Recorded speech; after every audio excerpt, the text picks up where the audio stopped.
What's good, sports fans? You are tuned in to BVM Sports Chalk Talk. I'm Mike Cianciolo, joined as always by Scott Procter and Matt Morris. We're at the quarter-way point of the NFL regular season, 4 weeks in, 4 games in, and we can start to look at the league's landscape and start assessing from what we've seen thus far. And so, Scott, who did you learn the most about in week 4?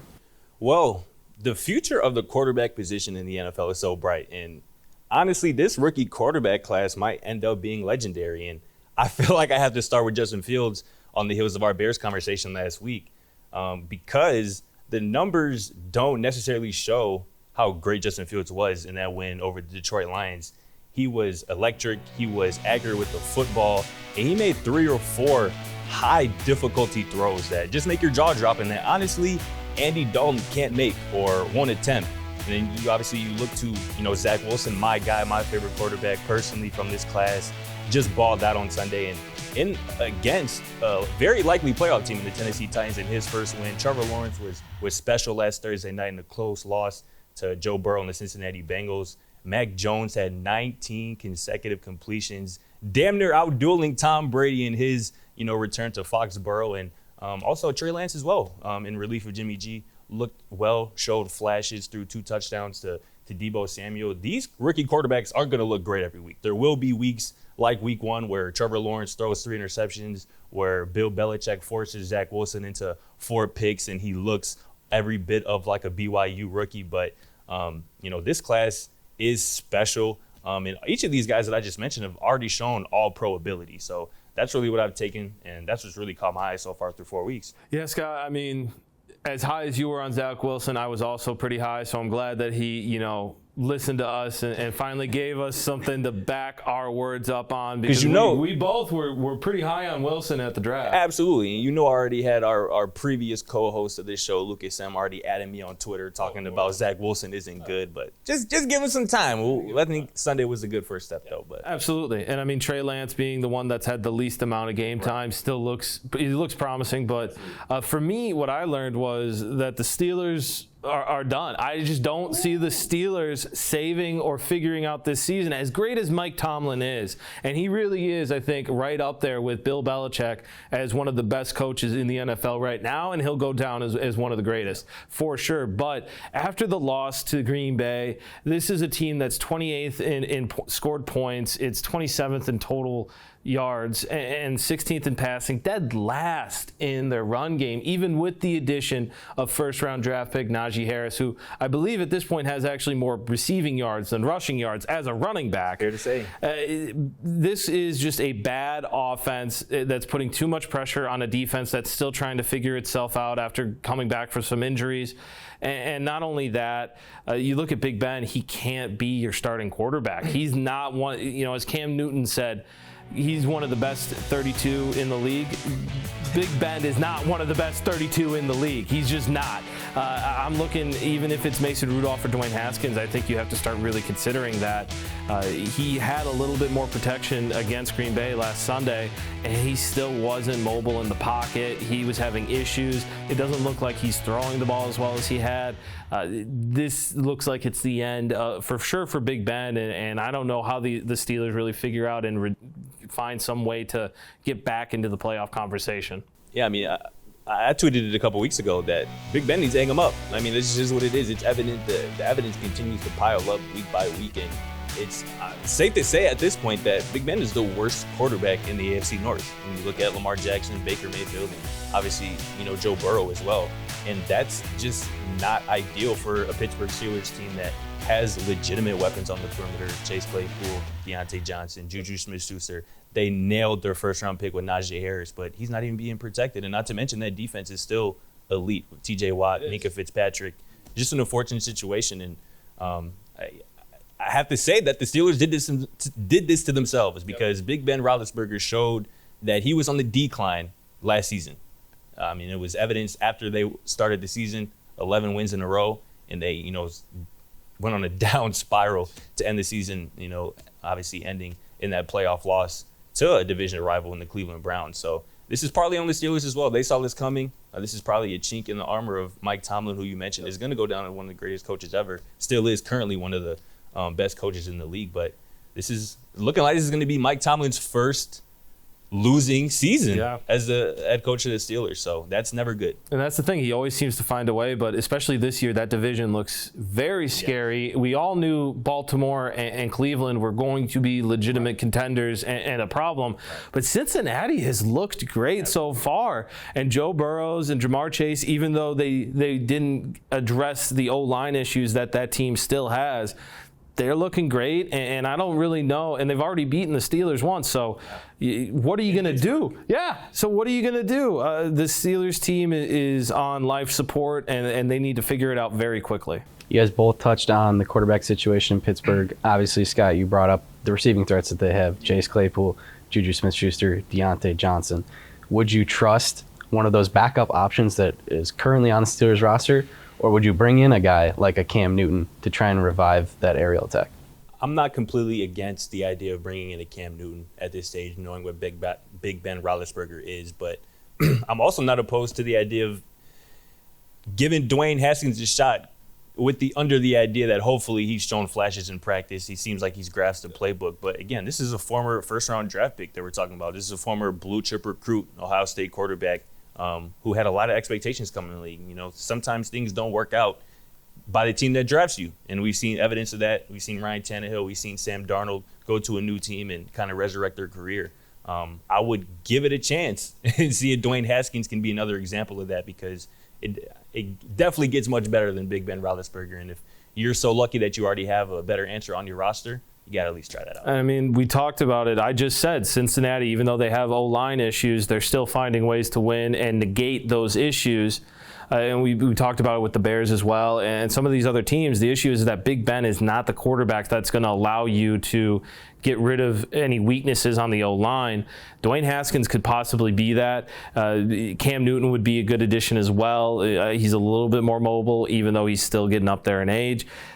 You got to move on. I wouldn't be opposed to Dwayne Haskins. I think that Tomlin got him for a reason, and if Tomlin's as good of a coach as we've both believe him to be, I think he figures out a way to use him and use him effectively, because those weapons are legit. Those are some of the best weapons in the league. And here's the most important thing. Big Ben's limitations make Pittsburgh's offense so easy to defend. Exactly. Because Big Ben most of his throws come between 0 and 5 yards from the line of scrimmage. And that's easy to defend. You can play it to shell. You can keep everything in front of you, knowing that even though there is a deep threat in Chase Claypool and Deontay Johnson, it's not looking like Big Ben can get the ball down the field, as often as he used to be able to. So that just creates problems. It's honestly having a hamper on the start of Najee Harris's career. It's kind of a marvel that he's been able to produce. Shows how good Najee Harris is and what he could be in this league. He's dynamic. Exactly. And that's why he should light even more of a fire under Mike Tomlin and that front office to find a new solution at quarterback. I'm going to answer the question of what was learned after week 4 with a question. How about them Cowboys? Oh, gosh. It's too early for that. Actually, no, it's right on time. Right. It's right on time. By Thanksgiving, we won't need to ask that question anymore. Ezekiel Elliott is back as far as I'm concerned. He had 143 yards and a touchdown on 20 carries Sunday against the previously unbeaten Carolina Panthers team. And he's had scores in each of their 3 consecutive wins. He continues to gain momentum week after week, and this run game is very good in Dallas.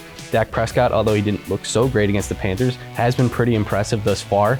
Early on in the season through 4 games, Dak Prescott is still one of the league's best quarterbacks, and he's got great options in CeeDee Lamb and Amari Cooper.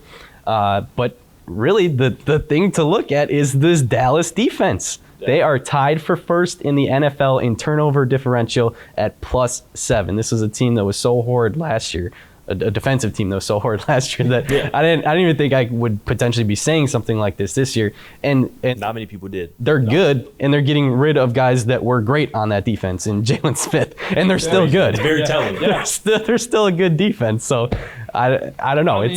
I did pick that. As much as I'll joke about Dallas, I did say that Dan Quinn coming in, they had the most dynamic offense out of everyone in that division, and Dan Quinn coming in obviously was going to give a jump start to this defense. I didn't expect that big of a jump start, but Ezekiel Elliott, that whole conversation about, should they start Tony Pollard over Ezekiel Elliott? I mean, Tony Pollard is great because he's also in the backfield with Ezekiel Elliott. I think he benefits from that. As great as Tony Pollard is, and so the combination of those two now really is amazing. And Dallas is best when they have the run game, when they can use Ezekiel Elliott. And Dak doesn't have to throw as much, even though he has those weapons. And keep in mind, those weapons have been a little banged up. Gallup is still on IR. Hopefully he returns within the next week or so. Amari Cooper was a little banged up, and same with CeeDee Lamb. So if you can run the ball and be very consistent with that, it allows those receivers to rest up. It doesn't force Dak to throw 50 times in a game.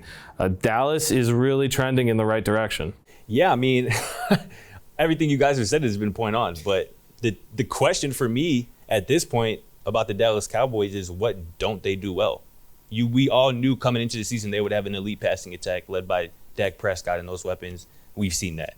We weren't sure exactly where Ezekiel Elliott was going to be, but you mentioned his game on Sunday. I told one of my friends this yesterday, I thought that was Zeke's best game since 2018, which is saying a lot. And obviously, you mentioned the defense. It seems like those two stars that they have, those two young stars, Michael Parsons they just drafted and Trayvon Diggs at corner, who's in his second year now, two stars can almost remake a defense. Yes. And that's kind of what we're seeing take place with the Dallas Cowboys. And you kind of touched on it a bit too. The thing that I'm most excited about with the Cowboys is that they've shown different ways to win. They can win by Dak dropping back and throwing the ball 40, 50 times, throwing for 400 yards. And they can win like they did against the Chargers, a low-scoring game, win by a field goal at the buzzer by Zeke and Tony Pollard, running for almost 200 yards on the ground. So they have different ways to win. And obviously, Dak Prescott, he's a top, for sure, top 10 quarterback. You can look at 6 to 8 range, and then it's his leadership as well. I don't know if there's a better leader than Dak Prescott in the league, aside from a couple guys. So as of right now, they have everything. But the one question mark, which will remain, is Mike McCarthy. Oh, absolutely. He's already, kind of shown his past already through 4 games this season with some clock stuff in that Chargers game that they were able to escape. But he's going to be the constant question mark. But as of right now, the Cowboys, what don't they do well? I don't know if there's an answer to that. And it's always about the history with the Cowboys. Right. You start out so well and you talk about them like this, and then at some point something just happens and they lose what some. Can go wrong will go wrong. Yeah, exactly. So right now, very excited. Dallas fans, I know you're excited. Let's keep going. Let's see. It's a 17-game season. That's a long time. We know they play in the worst division in football. Yeah. They're guaranteed. True. They're guaranteed 3 or 5 more wins. Yeah.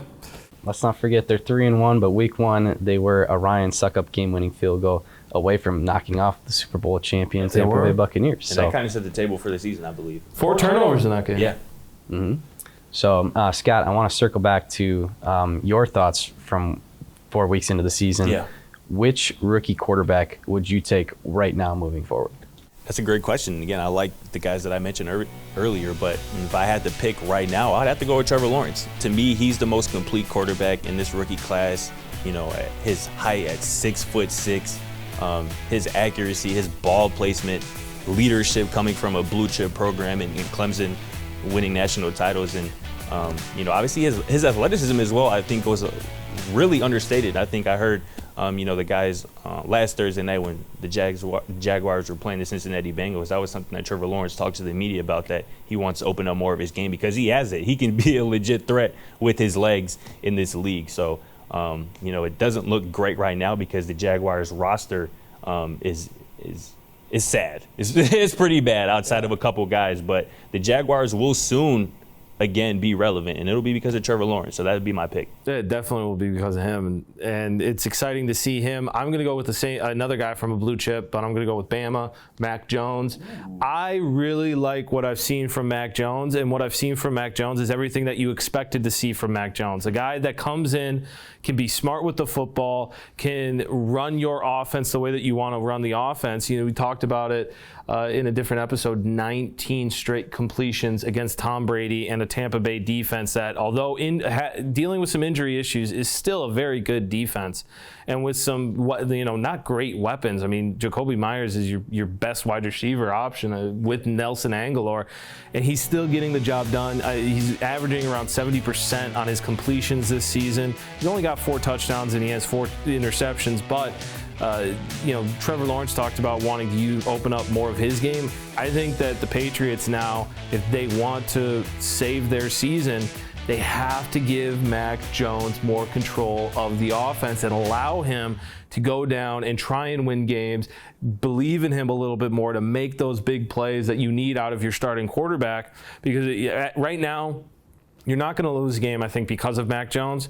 And I'd argue that against Tampa Bay, when Tom Brady came back to Foxborough, they could have won because of Mac Jones if they hadn't gone and elected to, kick a field goal. And that's what's telling, because why wouldn't Bill Belichick trust his offense, his quarterback, who he just saw complete 19 consecutive passes? Yeah. Trust him in a late game situation to convert a 4th and 3. You know what? Bill Belichick's a defensive guy. He's very conservative. That defense, he came in with a great scheme to really throw Tom Brady off. And obviously there's a lot of other things with emotions and stuff like that. But Tom Brady did not play like Tom Brady in Tampa Bay, like what we've expected out of him and that Buccaneers offense. So I understand why he did it. I personally would have liked to see Mac Jones, and I get why you're asking that question. But I think it was, he had a good game plan. That defense was being effective against Tom Brady.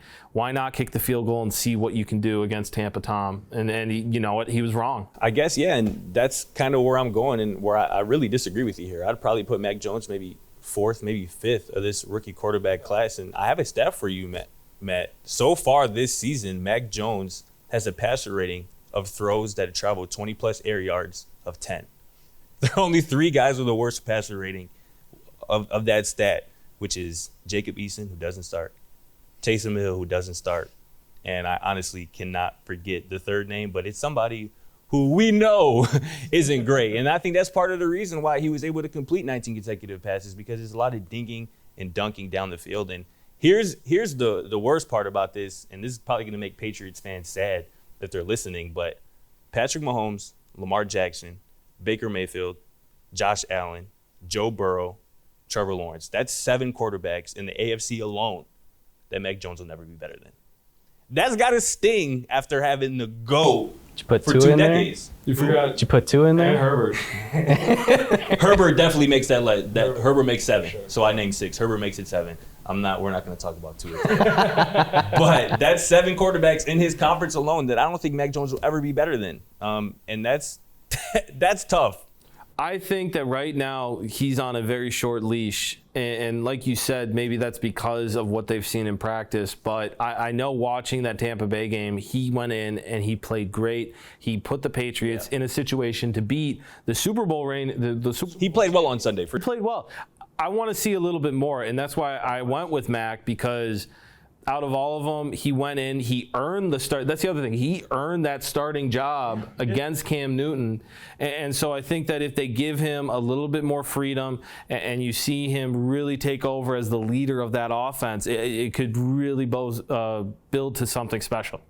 I think you guys make good points. Someone I'm looking at, the number 3 overall pick in this draft, has not started a game so far, but I saw enough flashes from him on Sunday. Definitely. Is 49ers rookie quarterback Trey Lance. And I feel like he is in the best position of any of these first-round rookie quarterbacks. And they've already seen in San Francisco what you can do with a guy who, I'm going to compare him to Colin Kaepernick. It's fair. It is. Trey Lance, just put him in there. Kyle Shanahan, give him the keys. Bench Jimmy Garoppolo.